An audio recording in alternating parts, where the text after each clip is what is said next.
Hey guys, it's Alex, and today we're going to talk about four-door V8 performance vehicles.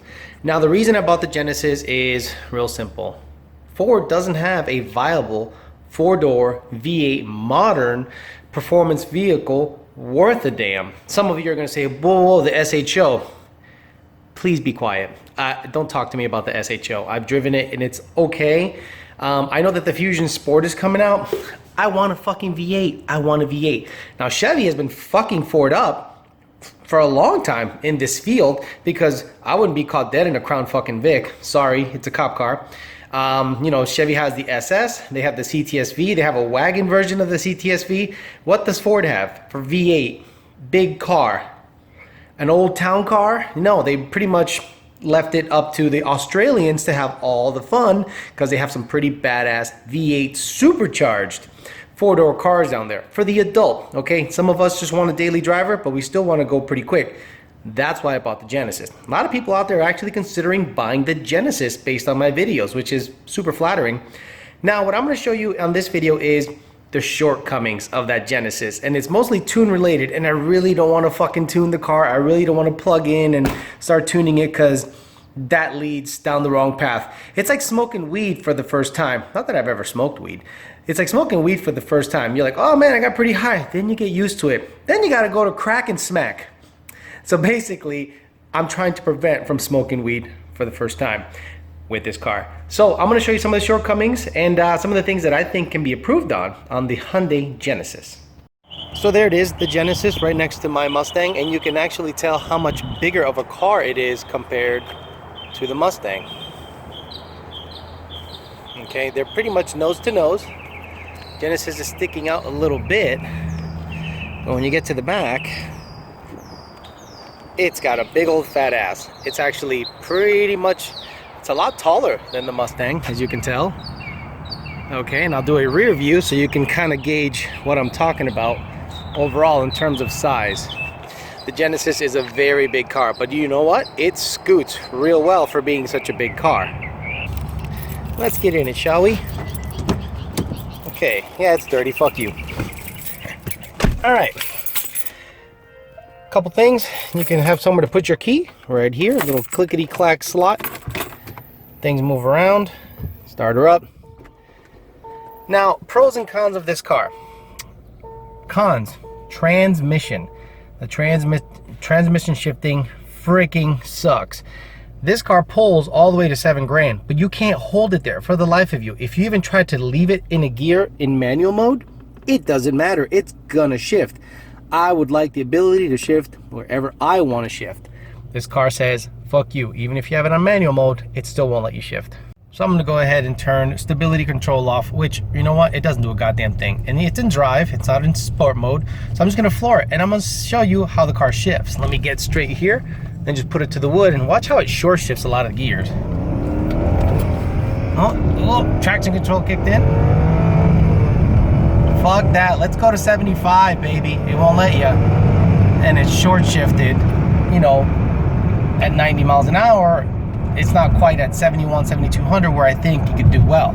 So now I'm going to click it over to sport mode. You see how it's in 7th gear? This car has 8 gears. So I'm going to bring it down to, I don't know, fucking 2nd, because I have no idea how fast you can go in that gear. So again, it's in 1st right now. I caught a light. It's in 1st gear in sport mode. And I'm just going to leave it in 1st and see what it does. Still short shifts at 6800. Short shifts at 6800. The shift schedule didn't change. It didn't feel any firmer. It didn't do anything. This is just a dumb, stupid paddle that really does nothing different than it does in drive. The shift schedule remains the same, except you might be able to downshift a little earlier. And we all know turning off traction control on these cars, you have to do some fancy stuff with pulling some fuses and stuff, and you know that'll be done at the track. So that's the only thing I can complain right off the bat on these cars, is the soft lack of firmness there is on these transmissions. So you guys are saying to yourself, well, who cares? It's a daily driver, right? You know, that's stupid to want a firmer shifting daily driver. Look guys, if you've gotten into any other luxury car, and I know this is a fucking Hyundai, right? I'm not making any, you know, I know what I'm fucking driving. If you've gotten into any other cars that have a sport shift option, everything changes. The shift schedule changes, the shift firmness changes, and this car is insanely soft on shifts. Now, could that be because the shift pressures are high enough? Or are they trying to save on the clutches? I don't know, call me crazy, but if you shift slower, you'd wear down clutches quicker. I want a firm shift when I command it, and that's what is preventing me from tuning on this fucking car, is availability of software and, you know, going down the wrong path, basically making this a semi-race car, which I really don't want to do, but this transmission shit is just pissing me off. Also, the car has lane departure warnings. I'm gonna turn it on, and then I'm just gonna kind of swerve into the lane a little bit so that you know what it's doing. I don't know what time it's gonna come in, but I'll give you a heads up. Hey, look, a Supra. Maybe he wants to run. Oh, fuck yeah, I'll run this Supra. So there's the lane departure deal, and I'm gonna swerve into the lane a little bit. Okay, it warned you. It says, hey, fucker, get back in the lane. It doesn't correct you. It just says, hey, fucker, get back in the lane. Kind of useless in my opinion, because most of the roads here have these little strips that warn you that you're in the wrong lane. So it's kind of redundant. So it works okay. I never fucking use it. It's worthless because I'm listening to trap music most of the time on my way to work. So turn that bullshit off. There's also an eco driving mode. I have no idea what the fuck it does. I get the same miles per gallon on eco or when not on eco. So to me, that's useless. But for all of its shortcomings, you guys saw that this car actually runs pretty freaking great compared to a bone stock Mustang. And I'm sure it'll take care of a bone stock 5th gen Camaro in a fucking heartbeat without an issue. Unless it's some worked up deal from a dig, I'll put my money on this car. And you know, big, nice car. Feels good, feels comfortable. It is the only option out there under $30,000 used that I thought was decent. I didn't want a CTSV for a couple of reasons. The stigma attached to the CTSV owner is that you're a fucking douchebag, and it seems to be like pretty legit. Mustangs have their own stigmas because they're millennial fuckboys who don't know shit about cars. But when you own a CTSV, you're either an old fuck or some kind of douchebag. Now, there's other V variants, but they're very expensive, like a V2, V3. They're very expensive, and I'm not looking to do that because what happens is this CTSV is insanely easy to upgrade, and that would make it another race car down the future. And it's an LS, so the last thing I need on a fucking, you know, on my mind is a fucking LS, you know, wondering if it's gonna drop a valve or the oil pump gears are gonna go to shit or whatever. One of the other cool things the car has is adaptive cruise control. And the cool thing about the adaptive cruise control is you can turn it on, set. You can set the distance as to where it interferes. Right now I'm cruising and it's on cruise control. So if I hit this button right here, boop, boop, it actually lessens the distance. So right now it's very aggressive. So if there's a car a couple hundred feet ahead, it'll actually keep me about a couple hundred feet behind it. If I click it once, it'll be a little closer. One more time, it'll be even closer. So the brakes actually the car actually slows down and slams on the brakes if someone gets in front of me too close, and it keeps that same distance in the car so you can adjust the distance. Remember guys, this is a 2012 Genesis. Pretty cool options on a quote unquote older vehicle. That's another reason I got myself into a pseudo luxury car, because it has all these cool amenities and it's pretty quick. Now the sport shift paddle mode deal, you know, I'm gonna show you the dash so I don't kill myself. So basically, I'm gonna go over and you see the D turn to 8 and I'm gonna downshift. But the problem is, you'll see that the RPMs really don't do worth a shit downshifting. Just some, and I'm gonna downshift quicker. Let's say if I'm coming to a stop and I really wanna downshift quick. Third, second. Let's say downshift to first, it won't let me. I didn't ask it to shift and it did. That is a shortfall of the quote-unquote sport mode on this car.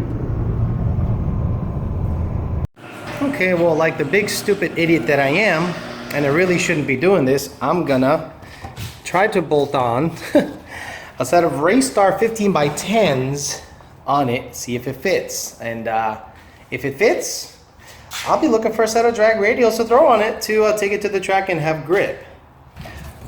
I bought these, yes, I bought these from 1320wheels.com. They had a set line around. They're 15x10. I think they're like a gunmetal color. Really light. Every fuckboy Coyote owner has a set of these. So what I'm gonna do is mount it, see if it fits, see if it clears the brakes, and if it does, I'll see how they look. Another thing I noticed on this car, now that I got it backed into the garage for the first time, is how much soot comes out of the back tail, the real tailpipes when you're wide open throttle. I suspect these cars have heavy catalytic converter protection, and there is soot that comes up all over the back of the shit, and it is fucking gross. Look at that. Massive soot, and either they're protecting the cats or running it way rich, but whatever the case, it's a thing with these cars. Okay, got my trusty Harbor Freight jack, got the tire up in the air. Now, don't mind the baseball bat, because, you know, when I feel like playing baseball. Yeah, that's right, just in case I feel like playing baseball in traffic. Let's look in here, because I thought I saw the key. Oh, here we go. Hey, oh, hey, so found something out. Batteries in the trunk. And there's the jack, and it looks like it has a decent sized spare. But let's boogie, get these things off. Okay, so it's a 13/16. That's good. They're off to a right start. So let's get these guys off.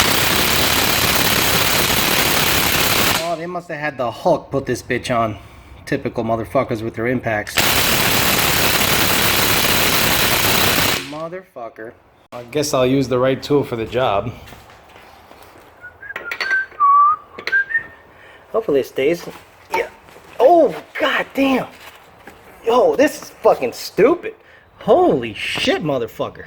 Because I'm all about passing on knowledge, I wanted to extend the bar to give me more leverage, and oh yeah, baby. So don't sit there busting your ass, and always go down, guys. Go with gravity, go down. Okay, do a flip, put it at the end, crank away like a man. Yeah, motherfucker. Yeah, you're my bitch. You're my bitch. All right, so I'm sure this guy's gonna come out real easy now that all the lugs are off. There we go. All right, that's a good start. All right, let's take a, ooh, those brakes look kind of big. I don't think the Race Star is gonna fit over those brakes. Okay, so this is the brake mechanism for a 2012 Genesis r-spec. Looks like a truck shit. So the e-brake is internal and probably pushes out. Oh man. Ooh, look at all those fucking arms and garbage. Yuck. Gayness. But fuck it. Let's keep on trucking, see if the Race Stars fit. So I wanted to get a better angle. So I'm going to do it in selfie mode and see what I see in terms of where it's hitting on the suspension. There's the culprit right there. Seems to be that knuckle. This funky looking knuckle here, which some kind of toe link or something like that, or whatever, is hitting on the bottom here on a 15-inch. Okay, so we've answered one question. 15-inch won't fit. But man, 17? You got a 17 or an 18 down here? It might fit. I know you guys are thinking I'm fucking crazy messing around with my daily driver, but look guys, I'm bored as shit. I'm waiting for this fucking drive shaft, and I want to go fucking race in some junk out there. I'd love to race some NA Coyotes out there from a dig and see what this guy can do. I can make a whole series of it. What can the Genesis beat? As I'm down here, I'm going to show you a couple of other things that I came across. The resonator. Look at how big that, hopefully you get a good angle, but look at how big that resonator is. The piping isn't bad. It looks like it has an X pipe, has some smaller catalytic converters, and it's got two massive mufflers down here, similar to like what Camaros have. Some big, stupid mufflers, and that'll definitely free up a little bit of horsepower. So, you know, I'll look into it because I'm bored and got nothing else to do. And people have been asking about the Genesis, so why not be that guy that finds out and figures out what you can do to these V8 430 horsepower rear-wheel drive Korean cars that are a viable option for you guys that still want to go fast and have a daily. Actually, right as I was putting away the wheels, I remember I had a set of busted Bogarts. So I'll give you the backstory as to what happened to these wheels one of these days, but right now, we'll see. I might send them back to Bogart and get them fixed up.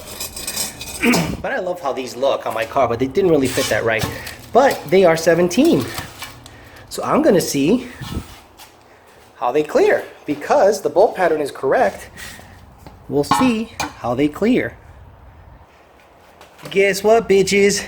They clear. Look at that. Now I'm gonna have to get some lug-centric wheels, which I think are, like I said, a weld or the SVE Race Star, but I don't know if they have them in 17 for the rear. I think they do. But look, it clears all the shit. So 17 is the way to go with this car. Just wanted to do that before I signed off because I saw the wheels sitting there right before I was about to sign off, but got myself a set of 17s. They clear. Bolt pattern is right. So time to put a set of 17s on this guy, see how they look, take it to the track, run a 13.0, beat up on all the Challengers, Gen 5 Camaros, and stock Coyotes. Thanks a lot, guys. Well, that sucked. That got rid of my lunch break, you know, but because, you know, I don't do these videos during work hours because I have a job. So that's that. So we've proven a couple things on the Genesis. It shifts pretty soft, so aftermarket calibration is desired. A 17-inch 5 on 4.5 wheel, and it Mustang fitment, which I don't know, it's like 45 millimeter or whatever the fuck backspace, like 7.5-inch backspace, will fit on the Genesis. I don't know if that'll fuck with the traction control system. Only time we'll find out. I do have a friend that has a set of ET Street R's on a set of 17-inch rims. I'll see if I can put them on, see how they look, and go to the track and have some fun with the car. See what it runs in stock form with a set of sticky tires. So hopefully you guys have enjoyed me delving into the Genesis a little bit. I'm trying to not do it because it's gonna get to the point where I'm gonna start modding it and shit just goes downhill. You know how that goes. Thanks for watching, guys. We'll talk to you later.